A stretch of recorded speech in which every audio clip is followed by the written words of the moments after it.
नमस्कार। आज हम बात करेंगे प्रधानमंत्री नरेंद्र मोदी की 21 से 23 सितंबर के बीच हो रही अमेरिका यात्रा की। देखिए, वैसे तो इस यात्रा के जो उद्देश्य हैं वो स्पष्ट हैं। दो उद्देश्य हैं। एक तो क्वाड के वार्षिक शिखर सम्मेलन में हिस्सा लेंगे। क्वाड का मेंबर है भारत और हर साल भारत इसमें हिस्सा लेता है। दूसरा, उनको संयुक्त राष्ट्र की फ्यूचर समिट में बोलना है। तो दो एजेंडे स्पष्ट हैं। लेकिन ये जो उनकी यात्रा है, इन दो एजेंडों से भी ज़्यादा महत्वपूर्ण है, और भारत के लिए भी और पूरी दुनिया के लिए भी।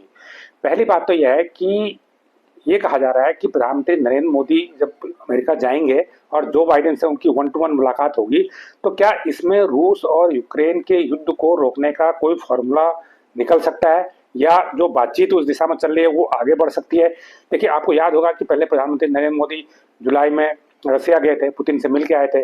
उसके बाद एक महीने के सवा महीने के भीतर ही वो यूक्रेन गए और यूक्रेन के राष्ट्रपति जेलेंस्की से उन्होंने मीटिंग की। अब उस मीटिंग के एक महीने के भीतर ही अब ये यात्रा प्रधानमंत्री की अमेरिका की यात्रा हो रही है और जो बाइडेन से उनकी मीटिंग होने जा रही है। तो रूस और यूक्रेन युद्ध में अमेरिका और वेस्टर्न कंट्री भी एक बड़े स्टेक होल्डर हैं, परोक्ष रूप से हैं, लेकिन हैं। जब तक वेस्टर्न कंट्री या अमेरिका नहीं चाहेंगे युद्ध रुके, तब तक ये युद्ध रुक नहीं सकता है। इसलिए पूरी दुनिया की नज़र, इवन यूरोप, अमेरिका और मैं तो कहूँगा कि रसिया और यूक्रेन, सबकी नज़र भारत पर है कि क्या भारत इसमें कोई मध्यस्थता निकाल सकता है, क्या भारत इसका कोई समाधान निकाल सकता है, कि भारत सभी पक्षों से बात करके कोई बीच का रास्ता निकाल सकता है। और रूस के राष्ट्रपति व्लादिमीर पुतिन ने तो खुल के बात कही भी थी कि भारत, ब्राजील और चाइना, तीन ही देश ऐसे हैं जो इस युद्ध का समाधान कर सकते हैं। क्योंकि चीन पहले प्रयास कर चुका है, विफल हो चुका है। ब्राजील का क्या है कि रसिया के साथ अच्छे संबंध हैं, ये ठीक बात है, लेकिन उसके यूक्रेन के साथ अच्छे संबंध नहीं। इसलिए ब्राजील के इस मामले में मध्यस्थता करने की संभावना बहुत कम है। लेकिन भारत लगातार सक्रिय है, प्रधानमंत्री मोदी लगातार जा रहे हैं, तो इसलिए भारत पर सबकी नजरें अभी टिकी हुई हैं। तो ये भी एक महत्वपूर्ण इस यात्रा का पहलू है कि क्या रूस यूक्रेन युद्ध का समाधान का कोई फॉर्मूला इस मीटिंग के दौरान निकल सकता है। दूसरी बात यह है कि भारत और बांग्लादेश के रिश्तों की। देखिए, आपको पता है कि शेख हसीना भारत में रह रही हैं, उनके खिलाफ वहाँ पे विद्रोह हो गया था, प्रदर्शन हुए थे, तो उनको वहाँ पर भाग के भारत आना पड़ा, तो भारत में रह रही। अब वहाँ पर मोहम्मद यूनुस के नेतृत्व में कह सकते हैं हम, वो मुख्य सलाहकार हैं सरकार के। नई सरकार का गठन हुआ है, कई दलों की सरकार का गठन हुआ है। अब चूंकि शेख हसीना के भारत से बड़े अच्छे संबंध थे, तो वहाँ की जो अब नई गवर्नमेंट बन रही है, जो काम चलाऊ सरकार बन रही है, उसने भारत के खिलाफ स्टैंड ले लिया है। तो ये बड़ा अच्छा नहीं है भारत के लिए। इसलिए अच्छा नहीं क्योंकि बहुत कारोबारी रिश्ते हैं भारत के बांग्लादेश से, दोनों देशों का आपस में व्यापार है। सिर्फ डिप्लोमेटिक रिश्तों की बात यहाँ पर नहीं है, क्योंकि इससे कारोबार भी प्रभावित होता है।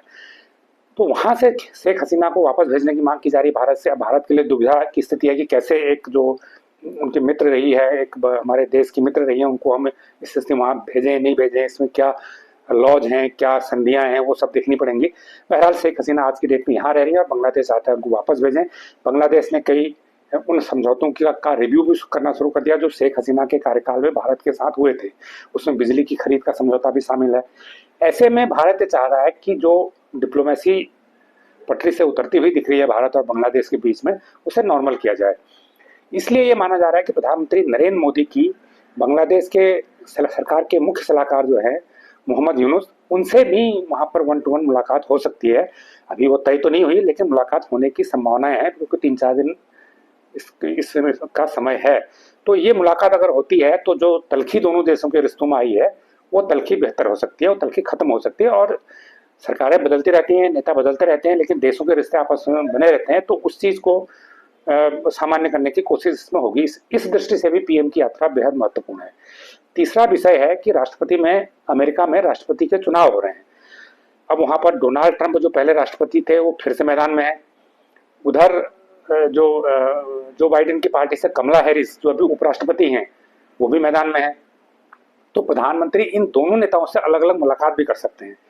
वैसे तो इस मुलाकात का भी कोई मतलब नहीं है, लेकिन मतलब है भी, क्योंकि इन दोनों नेताओं में से कोई किसी के हाथ में अगली बार देश की कमान होगी। वो या तो कमला हैरिस अगली राष्ट्रपति होंगी या डोनाल्ड ट्रंप होंगे।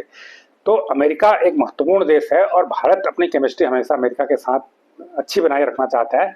तो इसलिए प्रधानमंत्री नरेंद्र मोदी इस यात्रा के दौरान इन दोनों संभावित राष्ट्रपतियों से मुलाकात करेंगे, वन टू वन मुलाकात करेंगे, ताकि जो भी इनमें से सत्ता में आए तो भारत के एक जो प्रगाढ़ता है, जो संबंध एक बने हुए हैं वो कायम रहे। ऐसा ना हो कि सरकार बदले और फिर से उन संबंधों को पटरी पर लाने के लिए अलग से प्रयास करने पड़े। ये प्रयास आज ही से भारत करना चाहता है।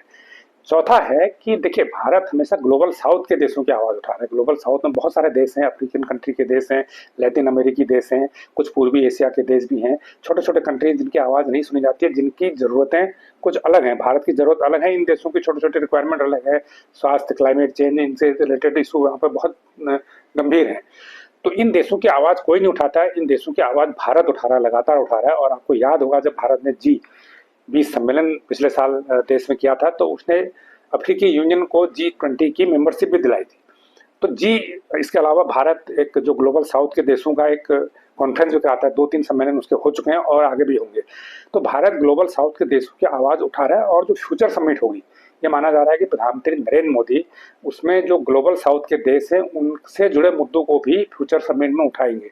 तो फ्यूचर समिट क्यों हो रही है? फ्यूचर समिट तो इसीलिए हो रही है कि जो भविष्य की ज़रूरतें हैं उनके समाधान के बारे में आज ही से सोचा जाए, आज ही से उनमें प्लानिंग की जाए, इसीलिए फ्यूचर समिट हो रहा है।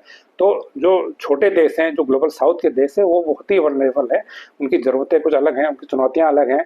तो उनकी चुनौतियों पर भी फोकस करने की बात इस समिट में प्रधानमंत्री करेंगे, भारत करेगा।